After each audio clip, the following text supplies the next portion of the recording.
नमस्कार, मी चारुशीला शिंदे आपल्या चॅनल चारो मिक्स मध्ये तुमचे स्वागत करते। आज आपण थंडी स्पेशल ड्रायफ्रुट्सचे लाडू बघणार आहोत। तर मी माझ्या पद्धतीने हे ड्रायफ्रुट्सचे लाडू कशा प्रकारे करते ते तुम्हाला दाखवते। त्याकरता लागणारे साहित्याकडे वळूया। तर ते साहित्य 100 ग्रॅम पिस्ते, 100 ग्रॅम अक्रोड, 125 ग्रॅम बदाम, 125 ग्रॅम काजू, 125 ग्रॅम गोडंबी, 100 ग्रॅम चारोळी, अर्धा किलो गूळ, 50 ग्रॅम खसखस, पाव किलो शिंगाड्याचा पीठ, अर्धा किलो काळ्या खजूरची पावडर येई आणि अर्धा किलो खोबरं। तर मी काळ्या पाठीचं वाटीचं खोबरं आणलं होतं आणि त्याला अशा प्रकारे चिरून घेतलंय आणि तूप गरजेनुसार। याच्या व्यतिरिक्त आपल्याला इथं डिंक लागणार आहे। डिंक मी मिक्सर मधून बारीक करून घेतलाय। हा 50 ग्रॅम डिंक आहे। आता हे सगळे जिन्नस आपल्याला आधी तुपात भाजायचे आणि मग मिक्सर मध्ये बारीक करायचे। तर चला वळूया याच्या कृतीकडे। इथं मी गॅसवर कढई ठेवली आहे आणि गॅस लावून घेतलाय। आता याच्यात आपण थोडं थोडं तूप टाकून सगळे ड्रायफ्रुट्स छान तळून घेणार आहोत। 1 बाय 1 सगळे ड्रायफ्रूट तळून घेऊ। आता इथं सर्वप्रथम आपण बदाम भाजून घेऊया। बदाम या करता की ते खूप असे निबर असतात आणि मिक्सर मध्ये बारीक करायलाही जड जातात। तर आधी बदाम आपण छान तुपावर भाजून घेऊ आणि वेगळे ठेवू आणि वेगळे त्यांना बारीक करू। तर बदाम छान सोनेरी रंगावर मी इथं तुपामध्ये छान भाजून घेते। हे बघा, बदाम छान तळले गेले आणि तडतड तडतडची आवाज येते। तर ह्या स्टेजला आपण आता बदाम काढून घेऊ आणि बदाम आपण वेगळे काढू कारण ते मिक्सर मध्ये बारीक करायला जड जातात। तर हे स्पेशल वेगळे आपण बारीक करूया आणि बाकीचे सगळे ड्रायफ्रुट्स एकत्र बारीक करूया। तर आता बाकीचे सगळे ड्रायफ्रुट्स मी एकत्र यात छान भाजून घेते। त्याकरताच मी एवढं तूप घातलेलं आणि हे तूप काही जास्त होणार नाहीये, आपल्याला अजून तूप लागणार आहे।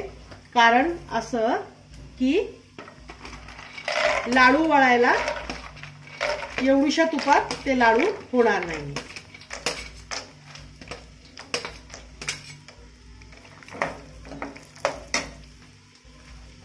आता आपण काजू छान या तुपावर तळून घेऊ।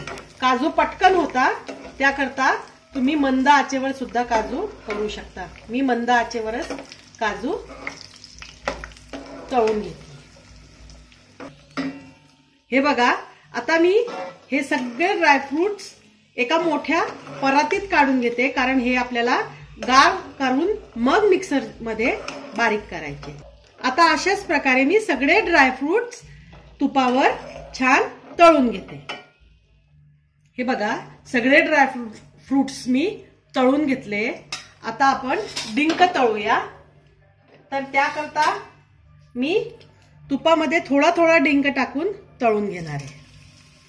अगदी थोडा थोडा, जेवढा मावेल तेवढाच टाका, जास्तीचा डिंक टाकू नका, नाहीतर डिंक कच्चा राहील।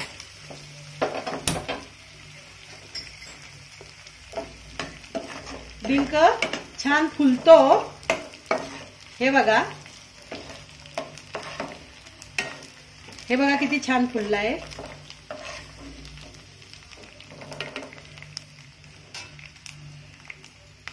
अशाच प्रकारे मी अजून थोडा डिंक यात ऍड करून तळून घेते।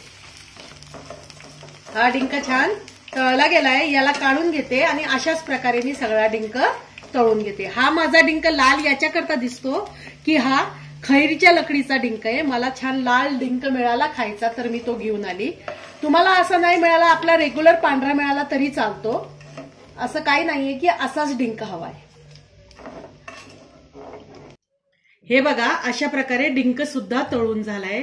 आता आपण शिंगाड्याचं पीठ छान तुपावर भाजून घेऊया।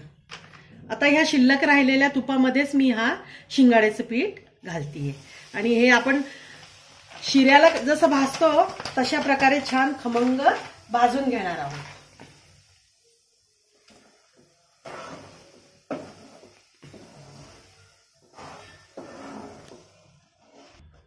हे बघा इथं शिंगाड्याचं पीठ भाजून झालंय। आता हे मी बाजूला काढून घेते। हे बघा हे पीठ मी गार करायला वेगळ्या ताटात काढून घेतलंय। आता आपण खोबरं भाजूया। आता थोडं थोडं खोबरं भाजून घेऊया। खोबरं अगदी काळं नाही करायचं आपल्याला, थोडंसं भाजायचंय, रंग नाही बदलायचा आहे खोबऱ्याचा। अशा प्रकारे मी सगळं खोबरं हळूहळू भाजून घेते। फक्त एक खोबऱ्याचा थोडासा कच्चापणा जायला पाहिजे बस। आणि खारीकची पावडर आपल्याला भाजायची नाहीये, ती तशीच टाकायची।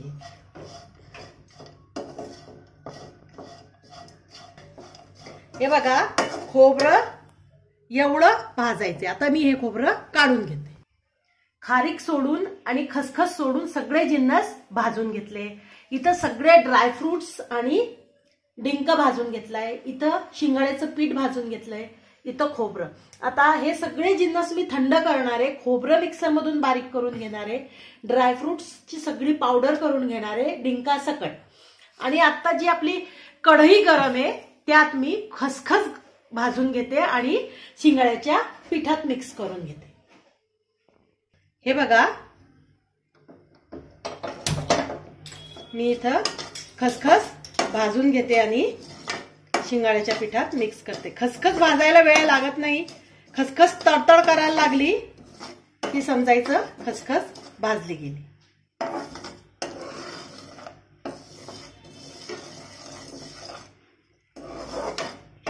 आता हे सगळे जिन्नस गार झाले।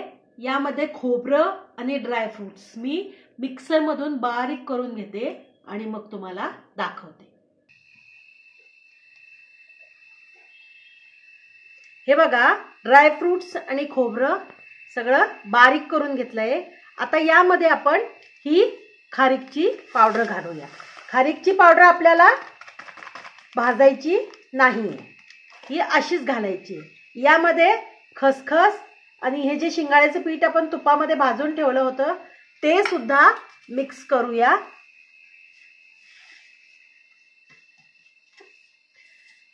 माझी आई याच्यात शिंगाड्याचं पीठ घालत होती म्हणून मी शिंगाड्याचं पीठ घालते। तुम्ही यात गव्हाचं पीठ सुद्धा घालू शकता किंवा उडदाच्या डाळीचं पीठ सुद्धा यात घालता लोक, ते सुद्धा घालू शकता।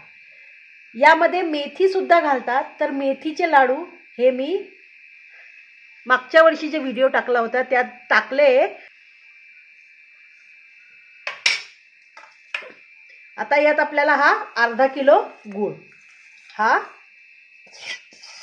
पूर्ण यात घालायचा आहे।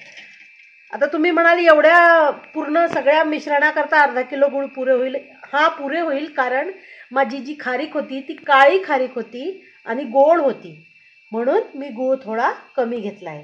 तुम्ही खारकेच्या गोळीवर गूळ कमी जास्त करू शकता।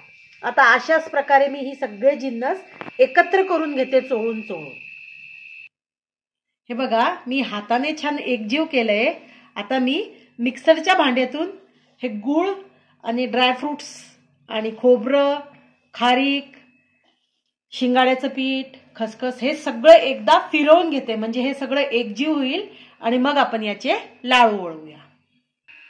हे बघा मी मिक्सर मधून सगळे जिन्नस छान फिरवून घेतले आणि छान गूळ वगैरे सगळं मिक्स झालंय।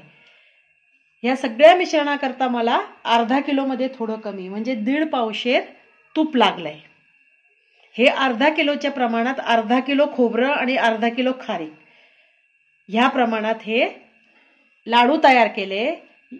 याचं सगळं साहित्य डिस्क्रिप्शन बॉक्स मध्ये देऊन दिलं जाईल। आता याचे आपण लाडू वळवूया। हे मिश्रण छान एकजीव झालंय। आता तुम्हाला पाहिजे त्या साईजचे लाडू वळायचे। मी इथं मीडियम साईजचे लाडू वळतीये, तुम्ही बघू शकता. हे बघा,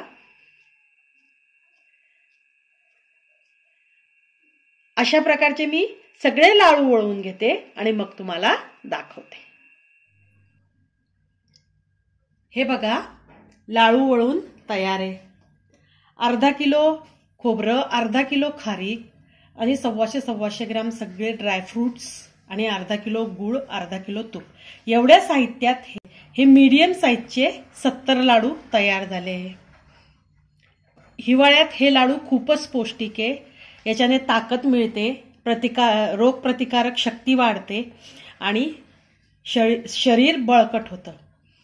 तर अशा प्रकारचे लाडू तुम्ही ह्या हिवाळ्यात बनवून बघा. तुम्हाला कसं वाटतं कमेंट्सद्वारे कळवा. माझ्या चॅनलला लाईक करा, शेअर करा, सबस्क्राईब करा आणि बेल आयकॉनवर क्लिक करायला विसरू नका. बेल आयकॉनवर क्लिक केल्याने माझे पुढचे येणारे नवनवीन व्हिडिओचे नोटिफिकेशन तुम्हाला कळतील. व्हिडिओ बघण्याबद्दल धन्यवाद.